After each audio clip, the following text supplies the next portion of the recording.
모세에 대한 목사님들의 설교 중에 가장 인상 깊었던 것이 모세의 인생을 셋으로 나누어서 설명하신 스펄전 목사님의 설교입니다. 언제 한번 제가 설교를 했던 적이 있는데요.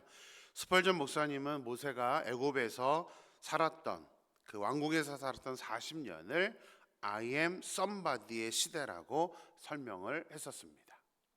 I am somebody, 나는 특별한 사람이다 라는 뜻입니다. 요게벳의 믿음으로 죽을 위기에서 벗어나 평범한 인생이 아닌 왕자로서 모세는 왕궁에서 40년을 살게 되었습니다. 11절 말씀을 보겠습니다. 모세가 장성한 후에 한 번은 자기 형제들에게 나가서 그들이 고되게 노동하는 것을 보더니 어떤 애굽 사람이 한 히브리 사람 곧 자기 형제를 치는 것을 본지라. 모세가 장성한 후에는 이 후에라는 이 말은 40살이 되었다는 의미도 있지만 이 장성하다에 해당하는 히브리어 단어는 중히 여기다, 높아지다라는 뜻입니다. 모세는 지금 애굽의 왕자로서 높아질 만큼 높은 상태에 있다는 것을 설명하는 것입니다. 자, 애굽 왕자로서 중히 여김을 받을 정도로 지금 높은 위치에 있었지만 어려서부터 어머니의 영향을 받고 컸기 때문에 모세는 마음속 깊이 자신이 히브리 민족이라는 그 정체성을 가지고 성장을 하게 되었습니다. 정체성을 갖는 것은 너무나 좋고 중요한 일이긴 하지만 모세는 애굽의 왕자로서 힘과 권력만 가지고 있었지 아직 잘 훈련된 리더는 아니었습니다. 그래서 애굽 사람이 히브리 사람을 치는 것을 보고 모세는 참지 못하고 애굽 사람을 죽이게 됩니다. 자, 모세가 욱하는 성질을 참지 못하고 죽인 걸까요? 네, 그렇지는 않습니다. 12절 설명 한번 보겠습니다. 좌우를 살펴 사람이 없음을 보고 그 애굽 사람을 쳐 죽여 모래 속에 감추니라. 죽이기 전에 좌우를 살펴서 사람이 없음을 보고 완전 범죄라 생각을 하여서 애굽 사람을 쳐서 죽였고 또 그것을 완전 범죄를 끝내기 위해서 나름대로 친밀하게 계획을 세워서 모래 속에 감추는 행동도 하게 됩니다. 하지만 모세가 조금 더 넓게 보는 사람, 제대로 훈련된 그런 어떤 정치적인 리더다운 리더였다면 그 사람 하나 죽인다고 해결될 일이 아니라는 것을 알았을 것입니다. 모세는 왕자였습니다. 한 명을 죽여서 해결할 것이 아니라 자기의 왕자의 신분을 이용해서 정치적으로나 아니면 여러 가지 방법을 써서 더 많은 히브리 사람들을 도와줄 방법을 찾는 것이 현명한 리더의 모습이라는 것입니다. 그뿐만이 아닙니다. 다음날 모세는 두 히브리 사람이 싸우는 것을 보고 그 사람들에게 동족끼리 왜 싸우냐고 간섭을 합니다. 이때 두 사람이 하는 말을 보십시오. 14절 말씀입니다. 그가 이르되 누가 너를 우리를 다스리는 자와 재판관으로 삼았느냐? 내가 애굽 사람을 죽인 것처럼 나도 죽이려느냐? 모세가 두려워하여 이르되 일이 탈로 되었도다. 자, 누가 너를 우리의 통치자로 재판관으로 삼았느냐? 왕자의 신분이면서 굳이 두 히브리 사람이 싸우는 데 가서 개입을 할 정도로 평소 모세는 재판관처럼 사람들의 일에 개입을 해왔다는 것을 지금 본문은 설명하고 있는 것입니다. 짧게 기록된 구절이지만 모세는 이 사건들을 지금 자신이 기록을 하고 있습니다. 자신이 이거를 쓰면서 자신의 옛날의 모습을 보면서 어떤 마음이 들었을까요? 물론 모세는 정의감도 있고 히브리인이라는 정체성도 갖고 있었지만 문제는 뭐예요? 스펄전 목사님이 말씀하셨던 것처럼 I am somebody, 자기를 특별하게 생각하다 보니까 자기가 마치 왕이라도 되는 것처럼 그렇게 행동을 하고 있었던 것입니다. 이런 의식이 문제입니다. 항상 특별한 의식을 갖는 것은 좋은 점도 있지만 단점이 더 많습니다.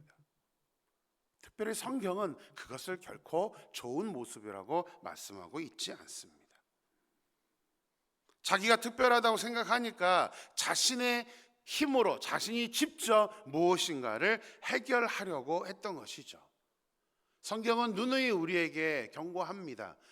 모든 재판, 모든 주권은 하나님에게 있지 우리에게 있지 않습니다. 그래서 누군가를 보복하거나 누군가에 대한 어떤 행동을 취할 때에 우리가 하려고 하면 그것은 우리가 하나님이 된다는 것을 우리는 인식을 해야 됩니다.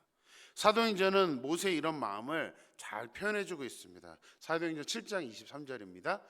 나이가 40이 되매 그 형제 이스라엘 자손들을 돌볼 생각이 나더니, 모세는 자신이 이스라엘 자손을 돌보고자 하는 그 생각이 나서 왕궁에서 나와 굳이 노동을 하고 있는 그 현장에 찾아갔고 애굽 군사를 죽여놓고 그 다음 날에도 또 나가서 두 히브리 사람들 싸우는 데에 개입을 하고 있었던 것입니다.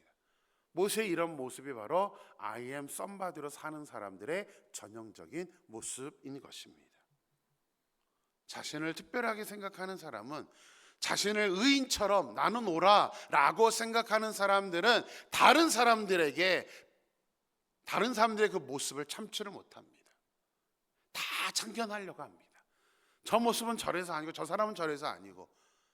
우리는 항상 조심해야 됩니다. 우리가 모세와 같이 나를 특별하게 생각하고 있는 것은 아닌지 우리는 생각을 해야 된다는 것이죠.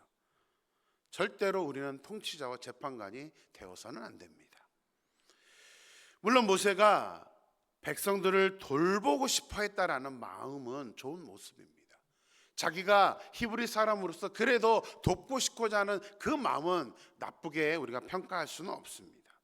같은 민족 형제들이 고난을 받으니까 또 서로 다투고 있으니까 그것을 외면하지 않으려 했던 모세의 그 마음만큼은 인정을 할 수 있습니다. 그러나 많은 사람들은 그런 마음조차 없고 오히려 그저 재판하고 판단하려고 하기 때문에, 또 그 안에는 나는 옳다라는, 나는 특별하다는 생각이 있기 때문에 문제가 되는 것입니다. 우리는 그런 문제들조차도 하나님께 맡기고 하나님께서 기뻐하시는 방법으로 해야 됩니다. 내가 기준이 되어서는 안 됩니다. 하나님의 마음으로 우리가 바라볼 수 있어야 될 것입니다. 우리 역시 모세와 같이 내가 해결자로 I am somebody로 그렇게 살고 있지는 않은지 우리 자신을 돌아보면서 오히려 우리는 겸손하게 하나님께 모든 것을 내어드릴 수 있는 저와 여러분의 삶이 되기를 주님의 이름으로 축원합니다. 자신이 무엇인가를 해보려던 모세는 완전 범죄라 생각했던 애굽 사람을 죽인 문제가 동족들이 알 정도로 폭로가 되어버렸다는 것을 깨닫게 됩니다. 동족들만 아는 게 아닙니다. 바로 왕도 이것을 알게 되어서 모세를 죽이려고 하자 이제 모세는 미디안 광야로 도망을 가게 됩니다. 성경에서는 단순하게 모세를 죽이려고 했다, 그래서 도망을 갔다라고 기록을 하고 있지만 사실 모세의 도망은 일반적인 모습은 아닙니다. 고대 사회에서 왕자가 사람을 죽이는 것, 그것도 다른 사람이 아니라 노예잖아요. 노예를 죽이는 것은 뭐 흔하게 있는 일입니다. 바로가 죽이려 했다, 그것은 진짜 죽이려 했다는 그런 의미가 아니겠죠. 바로는 모세의 행동에 대해서 이의 제기를 한 건데 지금 모세는 그것을 그냥 극복하려고 하지를 않는 것입니다. 무엇보다도 자신의 힘이 아니더라도 모세의 어머니는 바로의 딸입니다. 공주입니다. 얼마든지 어머니가 이 문제를 해결해 줄 수도 있었습니다. 그런데 모세는 그 문제를 어떤 방법으로든 극복해 보려고 하지 않고 무작정 미디안 광야로 도망을 갔던 것입니다. 자, 왜 그랬던 걸까요? 물론 모세가 자기 의지로 도망을 간 것 같지만 결코 모세의 의지만으로 이런 결정을 한 것은 아닙니다. 하나님께서 개입을 하셨던 것입니다. 하나님께서 특별하게 모세를 훈련하고자 하는 계획하심 때문에 모세로 하여금 바로 미디안 광야를 도망가게 했던 것입니다. 아무도 아는 사람이 없는 광야에서의 40년은 모세의 준비되지 못한 그 리더십, 아직 성숙하지 못한 그 모세의 리더십을 훈련하는 장소로 하나님께서 정하신 것이었습니다. 그동안 모세는 40년 동안 I am somebody, 자기가 특별하다라고 생각을 하면서 살아왔기 때문에 하나님은 모세의 인격과 모세의 영성 그리고 모세의 리더십을 훈련시키기를 원하셔서 광야로 내몰았던 것입니다.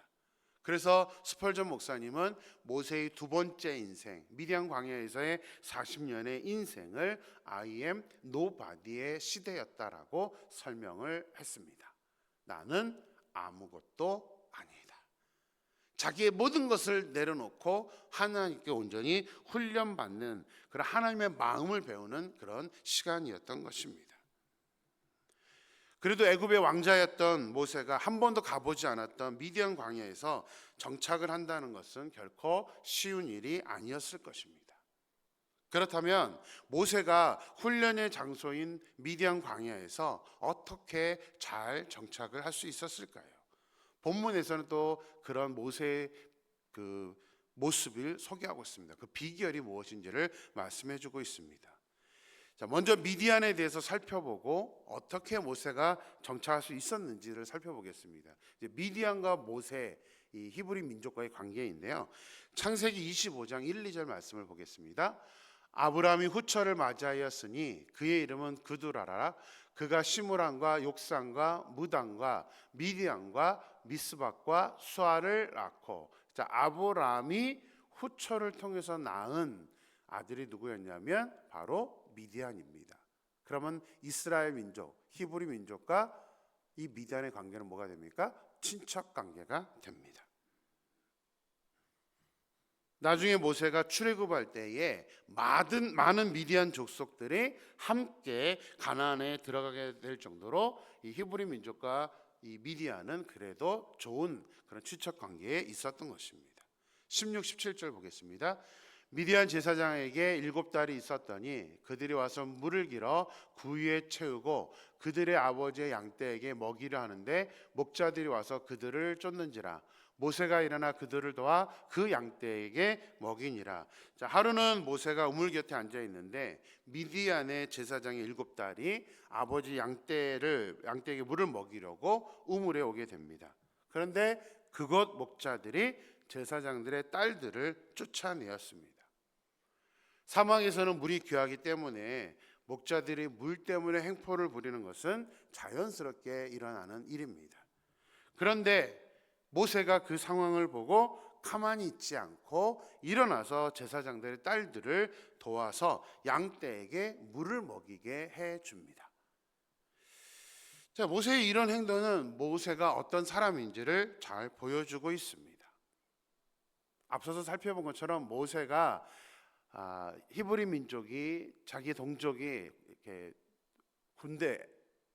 애굽의 군대에게 횡포를 당하니까 참지 못했던 것은 미성숙한 모습도 있긴 있지만 모세가 동족을 사랑하는 그런 마음, 또 모세는 불의를 보면 참지 못하는 또 그런 어떤 의로운 마음이 있었다는 것을 말씀드렸었습니다. 지금도 마찬가지입니다. 모세는 이게 불의하다고 생각했습니다. 그래서 그것을 또 그냥 넘기는 사람은 아니었습니다. 모세는 애굽의 왕궁에서 부족함 없이 자랐습니다. 그 정도 되는 사람들은 보통 다른 사람들의 어떤 불이익이나 이렇게 잘못된 모습을 당하는 것을 보면 사실은 아무도 관심을 갖지 않습니다. 굳이 다른 사람의 일에 관심을 가질 만한 그런 고위 관료층은 없습니다. 아니, 그런 위치에 있지 않더라도 일반적인 사람이라도 다른 사람이 피해를 본다고 해서 나서려고 하지 않습니다. 왜냐하면 괜히 나섰다가 내가 또 고통을 당할 수 있기 때문에, 피해를 당할 수 있기 때문입니다.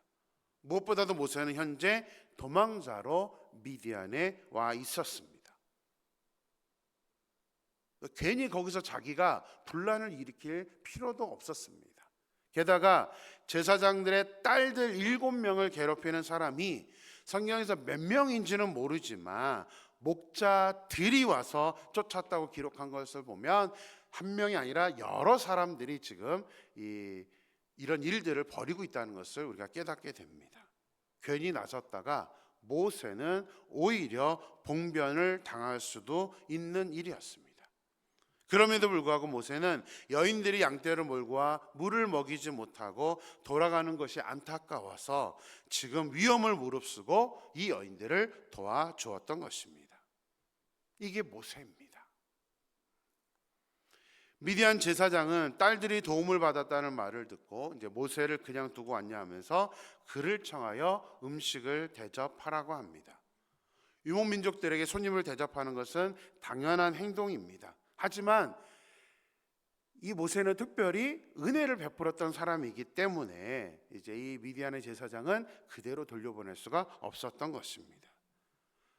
특별히 이 미디안 제사장은 불의를 보고 특별히 자신의 딸들을 도와주었던 모세를 내심 믿음직스러워했던 것 같습니다. 그래서 자신의 딸 십보라를 모세와 결혼을 하게 허락을 해줍니다.